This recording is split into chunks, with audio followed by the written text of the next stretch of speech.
네, 안녕하세요. 수몽디 국어 김현동입니다. 오늘은 중심 문장 찾기 한번 해보도록 하겠습니다. 우리 교재 4페이지입니다.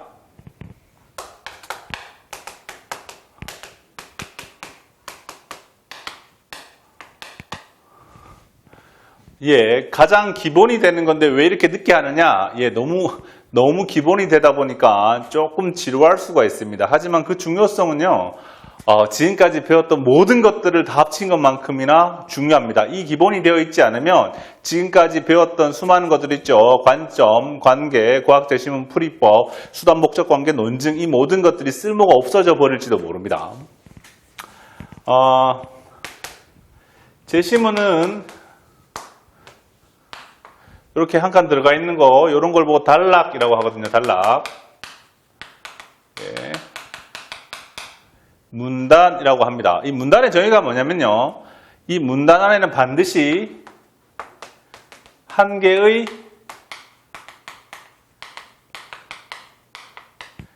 중심 문장이 있습니다. 중심 문장이 없으면 단락이 아니에요. 우리가 인문 논술 같은 거 할 때 제가 학생들이 쓴 글 이런 걸 보면 한 단락 안에 중심 문장이 2개, 3개 나오는 경우도 있어요. 잘못 쓴 글이죠. 중심 문장이 없는 단락도 있습니다. 앞에 단락이랑 합치거나 했었어야 되는 겁니다. 단락, 글을 나눴다는 건 새로운 중심 문장이 나온다는 말입니다. 한 단락은 보통 5개 정도의 문장으로 구성되어 있는데요. 따라서 한 단락 안에는 1개의 중심 문장과 2개에서 4개의 보조 문장으로 이루어져 있습니다. 보조 문장이 하는 역할을 잘 보시면 중심 문장을 찾는 데 좀 더 수월합니다. 중요합니다. 보조 문장들을 앞으로 얘기할 때는 이거 보조 문장이야 이렇게 얘기하지 말고 이유 문장이야 이렇게 정확하게 말할 수 있어야 됩니다. 보조 문장의 종류에는요, 첫 번째, 중심 문장이 어떠한 결론을 내리고 있는 경우가 많은데요, 그 결론에 대한 이유를 제시하는 경우가 많습니다. 두 번째, 중심 문장이 보통 어렵기 때문에 그 어려운 것들을 예를 통해서 쉽게 설명해 주는 경우가 있습니다.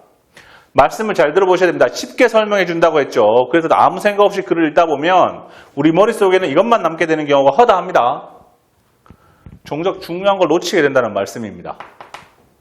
세 번째,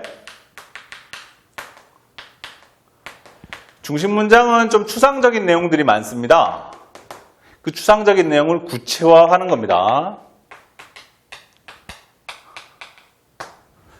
다른 것과 비교를 합니다. 왜냐하면 설명을 할 때 비교는 굉장히 중요하거든요. 쉽게 다가가기 위한 방법입니다. 예컨대 아이폰 10, 아이폰 10을 설명한다고 생각해 봅시다. 그냥 설명하려면 한도 끝도 없어요. 하지만 아이폰 9과의 차이점을 중심으로 설명하면 쉽게 이해되는 경우가 있습니다. 혹은 갤럭시 10과의 차이점을 중심으로 설명하면 쉽게 이해되는 경우가 있습니다. 따라서 한 글 안에는 분명히 아이폰에 대한 글인데 문장 속에는 아이폰이 아닌 다른 것들이 나오는 경우가 많습니다. 구분하셔서 읽어야 됩니다. 이것도 중요해 보이고 저것도 중요해 보이니까 다 끌어안고 와서 문제를 풀겠다? 문제가 풀릴 리가 없죠. 오늘 이 수업을 하는 이유는 일종의 평가원에 대한 신뢰에서 출발하는 겁니다. 평가원은 저 구석탱이에 있는 찌질한 거, 중요하지도 않은 정보를 가지고 여러분들을 테스트하지 않는다는 겁니다. 그 글이 전달하려고 하는 가장 합리적이고 핵심적인 메시지, 그걸 여러분들이 독해를 해냈느냐를 따지는 시험이 바로 수능 국어 영역이죠. 그 중에 특히 비문학 영역입니다. 요거 잘 봐두십시오. 하나 정도만 더 추가한다면, 절차나 과정이 서술되어 있는 경우가 많습니다. 그 절차와 과정 끝에 도출하는 결론이 무엇인지를 찾아보셔야 됩니다. 아시겠죠? 네, 좋습니다.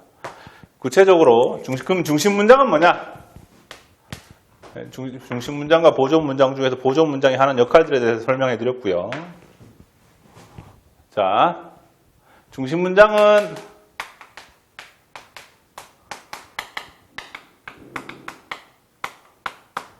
화제어와 핵심어가 들어있는 문장입니다. 화제어는 토픽이에요, 토픽. 글의 관심사항입니다, 관심사항. 따라서 이 질문에 대한 답변을 할 수 있다면 화제어를 찾은 거예요. 이건 뭐에 대한 글이야? 이 질문에 대한 답변을 할 수 있으면 화제어를 찾은 겁니다. 핵심어는 뭐냐면 토픽에 대한 글쓴이의 코멘트입니다. 그래서 이거 그게 화제어야? 그래서 뭐에 대한 글이야? 찾아냈죠. 그리고 나서 나올 질문이 뭐냐면 그래서 그게 어쨌다는 거야. 이 질문에 대한 답변을 할 수 있으면 핵심어를 찾은 겁니다. 통상 중심 문장에 주어가 화제어입니다. 중심 문장에 서술어가 핵심어입니다. 따라서 중심 문장을 찾으면 화제어 핵심어가 나옵니다. 화제어 핵심어를 찾아서 그게 들어있는 문장을 찾으면 그게 바로 중심 문장입니다. 아시겠죠? 이 기본 중의 기본입니다. 한 편의 글을 읽었다는 건 그 글의 화제어와 핵심어를 찾아냈다는 겁니다. 그냥 쭉 읽고 나서 뭐에 대한 글이야 라고 묻는데 답변을 못한다. 그러니까 문제 풀다 다시 읽게 되는 거죠. 처음부터 이걸 찾으면서 읽으십시오. 처음부터. 네. 요거 잘 기억해 놓고 요 질문을 우리 교재 읽어 나가면서 제가 다시 한 번 더 던지겠습니다. 우리 교재 4페이지입니다. 반본질주의 제시문 관점에서 한번 했던 거죠. 한번 했던 거지만 그와 다르게 중심 문장 오늘 한번 찾아볼게요. 첫 번째 단락입니다. 흔히 어떤 대상이 반드시 가져야만 하고 그것을 다른 대상과 구분해주는 속성을 본질이라고 한다. 모든 문장에 밑줄 긋고 모든 걸 기억하려고 하면요. 정작 중요한 핵심을 놓칩니다. 정상적인 사람이라면 한 편의 글을 읽고 이게 약 한 1700, 1800자쯤 되는데요. 여기에 등장하는 모든 메시지를 기억할 리가 없습니다. 그게 정상입니다. 핵심을 기억하려고 노력하셔야 돼요. 첫 번째 문장 이런 말이 나왔다고 해서 내가 아는 글자 찾아서도 안 되고요. 머릿속에 어떤 사고 과정이 돌아가고 있어야 되냐면 뭐에 대한 글이야? 이렇게 돌아가고 있어야 됩니다. 그리고 한 템포 쉬었다가 그래서 그게 어쨌다는 거지? 이걸 찾을 수 있어야 됩니다. 다시 읽어볼게요. 흔히 어떤 대상이 반드시 가져야만 하고 그것을 다른 대상과 구분해주는 속성을 본질이라고 한다. X의 본질이 무엇인지 알고 싶으면 X에 대한 필요 충분한 속성을 찾으면 된다. 다시 말해서 모든 X에 대해 그리고 오직 X에 대해 해당하는 것만 찾으면 된다. 예컨대 모든 까투리가 오직 까투리만이 꽁이면서 동시에 암컷이므로 암컷인 꽁은 까투리의 본질이라고 생각된다. 계속 본질을 얘기하고 있죠. 까투리, 암컷, 꽁 이런 예시를 동원해서 하고자 하는 말은 뭐냐면 본질입니다. 본질. 1단락이에요. 그럼 이제 뭘 찾아야 되느냐? 도대체 무엇을 찾아야 우리가 독해에 성공했다고 말할 수 있느냐? 본질이 그래서 어떻다는 건데 이 질문에 대한 답변을 찾아야 됩니다. 성급하게 결론 내려서는 안 됩니다. 한 단락을 다 읽고 나서 총체적으로 결론을 내려야 됩니다. 이 중에서 가장 핵심적인 글쓴이가 하고자 하는 코멘트를 찾아내야 돼요. 글쓴이가 이런 말도 하고 저런 말도 합니다. 중요한 거를 못 찾았다는 겁니다. 다 끌어안고 문제 풀러 가는 거죠. 이제 단기 기억 장치가 좋은 학생들은 이 모든 걸 사진 찍듯이 다 기억한 다음에 문제 풀었을 때 머릿속에서 번뜩번뜩 떠오를 수 있어요. 근데 그런 학생들은 아주 극소수죠. 우리는 여기서 핵심을 찾아야 됩니다. 글쓴이가 무슨 말을 하려고 하는가. 아시겠죠? 그러나 암컷인 꽁은 애초부터 까투리의 정의라고 우리가 규정한 것이므로 그것을 본질이라고 말하기엔 허망하다. 그래서 뭐 주라는 거예요? 다시 말해서 본질은 따로 존재하여 우리가 발견한 것이 아니라 까투리라는 낱말을 만들면서 사후적으로 구성된 것이다 라고 글쓴이가 말하고 있죠. 이 단락을 읽고 맨 마지막 문장에 밑줄이 딱 그어져 있다면 독해에 성공한 겁니다. 아시겠죠? 간혹 모의고사 문제 풀다 보면 학생들이 집중하기 위해서 모든 데 다 밑줄을 긋는 경우가 있습니다. 그렇게 해야 잘 읽힌다는 얘기인데요. 좋습니다. 습관인 학생들은 습관을 굳이 뜯어고칠 필요는 없는데요. 그렇게 하는 것이 혹시나 무엇이 중요하고 무엇이 안 중요한지 가려보는 독해의 훈련을 방해하고 있는 건 아닌지 한번 스스로 반성해 보십시오. 모든 데 다 밑줄 긋고 등장하는 단어마다 동그라미 쳐가지고는 합리적 핵심을 찾을 수가 없습니다. 네, 앞에서도 한번 말씀드렸지만 이 합리적 핵심을 물어올 것이라는 신뢰에서 출발하는 겁니다. 평가원 시험은 그렇다는 거죠. 내신과 다른 지점이 여기에 있습니다. 분명히. 네, 글쓴이가 첫 번째 단락에서 하고자 하는 말은 뭐냐면 본질은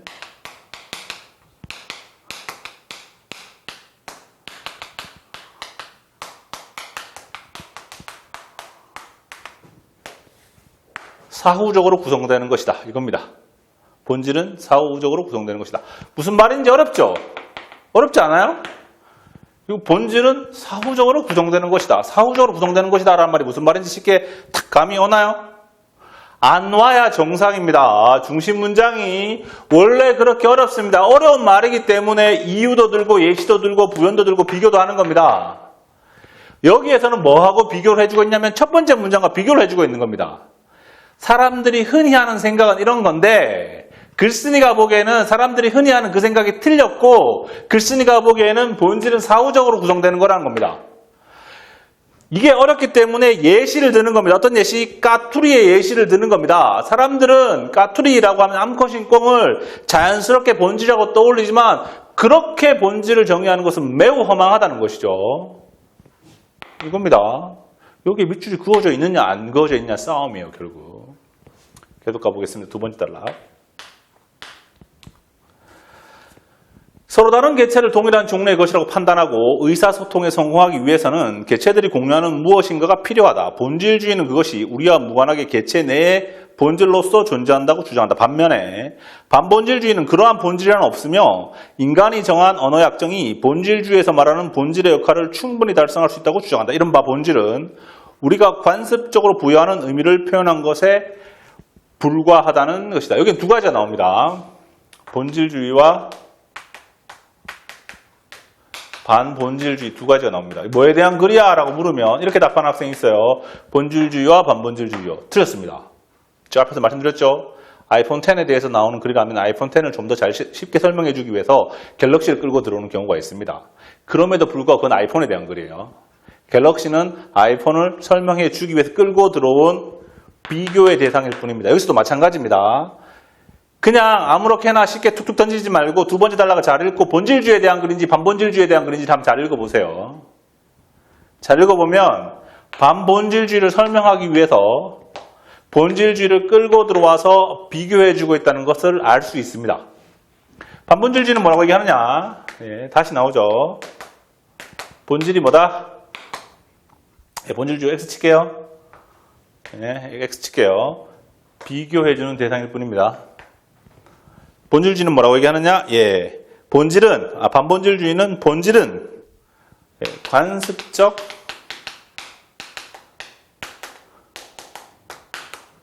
의미 부여한 것에 불과하다라는 겁니다. 됐나요? 예, 관습은 동네마다 다르죠. 예, 우리 집 관습과 여러분들 집 관습이 다를 수 있죠. 사회마다 다를 수 있고 시대마다 달라지기도 합니다. 본질은 달라질 수 있다는 얘기를 이렇게 얘기하는 겁니다. 물론 여기까지 독해에 성공하지 못해도 좋아요. 문제 푸는 데는 최소한 이게 중요한 내용이다라는 걸 아느냐 모르냐는 건 중요해요. 이게 무슨 말인지 심오하게 이해하는 것은 그 다음 문제입니다. 그건 어쩌면 대학 가서 해도 돼요. 지금 굳이 할 필요 없어요. 하지만 이건 지금 해야 됩니다. 어디서? 모든 단락에서. 그래서 그렇게 수능 기출을 처음부터 끝까지 한번 다 독해를 했을 때 우리가 수능 기출을 다 봤다고 말하는 겁니다. 그냥 무슨 말인지도 모르고 눈알만 이렇게 왔다 갔다 문제 풀고 채점하고 틀리면 답 고치고 이래놓고 기출은 다 풀어봤어요. 그건 푼 게 아니에요. 죄송하지만 그거는 너무 쉬운 거예요. 그거는 두 달이면 수능 전체 기출 다 할 수 있는 거예요. 국어 공부를 1년씩 이렇게 할 이유가 없는 방법이에요. 그러니까 그 방식으로는 성적이 오를 수가 없어요. 네, 이건 제가 보장할 수 있습니다. 세 번째 단락 한번 가볼게요. 본질이 존재론적 개념이라면 거기에 언어적으로 상관하는 것은 정의이다. 그런데 어떤 대상에 대해서 약정적이지 않으면서 완벽하고 정확한 정의를 내리기 어렵다는 사실은 반본질주의의 주장에 힘을 실어준다. 사람을 예로 들어보자. 이성적 동물은 사람에 대한 정의로 널리 알려져 있다. 그러면 이성적이지 않은 까나나기를 사람의 본질의 반례로 제시할 수 있다. 이번에는 사람은 사회적 동물이다라고 정의를 제시할 수도 있는데 그러나 사회를 이루고 산다고 해서 모두 사람인 것은 아니다. 개미나 벌도 사회를 이루고 살지만 사람은 아니다. 까나나기, 개미, 벌, 이 모든 것들을 통해서 설명하려고 하는 바로 그거. 이 모든 예시와 부연을 통해서 말하고자 하는 그게 중심 문장인 겁니다. 아시겠죠? 그걸 찾으셔야죠. 세 번째 단락. 예. 정의가 정의가 이게 화제죠. 완벽하고 정확한 정의를 내리기 어렵다는 사실은 반본질주의의 주장에 힘을 실어준다. 세 번째 단락은 두 번째 단락의 보조 단락입니다. 두 번째 단락은 뭐냐면 반본질주의가 뭐라고 얘기하냐면 본질은 관습적 의미 부여에 불과해. 그걸 어떻게 알 수 있지?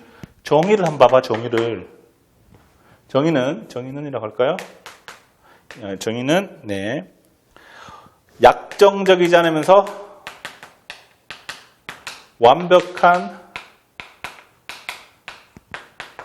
약정적이지 않으면서 완벽한 정의를 내리기 어렵다는 거예요. 따라서 뭐다? 단어에서의 정의는 justice가 아니고 definition이죠. 약정적이고 또한 완벽하지도 않다는 겁니다. 완벽하지 않다는 게 뭐예요? 바뀐다는 겁니다. 고정불변의 것이 아니라 이 시대에는 이렇고 저 시대는 저렇다는 겁니다. 약정적이라는 게 무슨 말이죠? 너하고 나하고 그렇게 합의하면 그게 그것의 정의라는 거예요. 합의의 주체는 달라질 수 있죠. 시대에 따라 달라지기도 하고 오늘 다르고 내일 다르기도 하죠. 본질이 그때그때 변한다는 것을 어떻게 할 수 있느냐? 어떤 대상에 대한 정의가 약정적이고 완벽하지 않다는 걸 통해서 본질이라는 것이 계속 바뀐다는 겁니다. 아시겠죠? 마지막 단락 갑니다. 우리 교재 5페이지입니다. 마지막 단락 같이 한번 보겠습니다. 우리 교재 5페이지에 서양의 철학사는 본질을 찾는 과정이라고 말할 수 있는데 본질주의는 사람뿐만 아니라 자연과 지식 등의 본질을 찾는 시도를 계속해 왔지만 대부분의 경우 아직까지 본질적인 것을 명확히 찾는 데 성공하지도 못했어. 그래서 숨겨진 본질을 밝히려는 철학적 탐구는 실제로는 아무 의미가 없는 거라고 반본질주의로부터 비판을 받아. 왜? 우리가 본질을 명확하게 찾지 못하는 이유가 뭐냐면 우리의 무지가 아니라 그러한 본질이 있다는 잘못된 과정에서 출발했기 때문이다. 밑줄 그을까요? 때문이다. 얼핏 보면 요 때문이라는 것이다가 있는 요 문장이 가장 중요해 보여요. 뭐라고요? 우리가 본질을 명확하게 찾지 못하는 까닭은 우리의 무지 때문이 아니라 그러한 본질이 있다는 잘못된 과정에서 출발했기 때문이라는 것이다. 이 말이 얼핏 보면 가장 핵심적인 메시지인 것만 같아 보여. 하지만 때문이다가 붙어있죠. 무슨 문장이죠? 이유 문장입니다. 이유를 제시했으면 그래서 결과적으로 그러므로 어쩌라고를 찾아야 돼요. 그게 중심 문장입니다. 사물의 본질이라는 것은 단지 인간의 가치가 투영된 것에 지나지 않는다. 이게 중심 문장이죠. 마지막 문장입니다. 인간의 가치가 투영된 것. 이게 중심 문장입니다.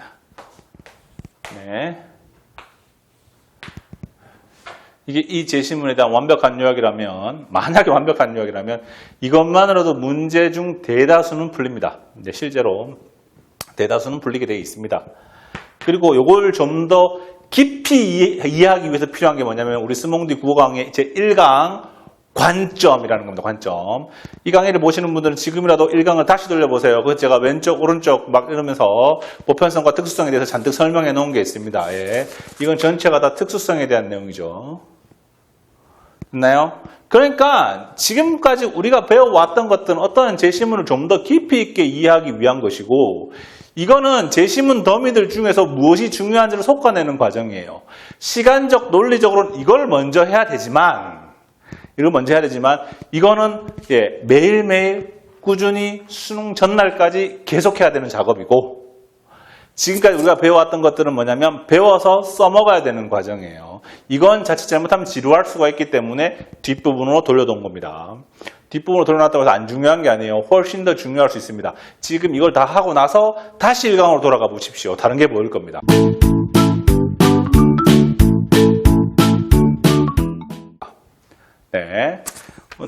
우리 5페이지까지 했고요. 잠시 쉬었다가 그 다음 제시문 신채호의 아비약 우리 교재 7페이지에 있는 것 계속 이어서 가보도록 하겠습니다.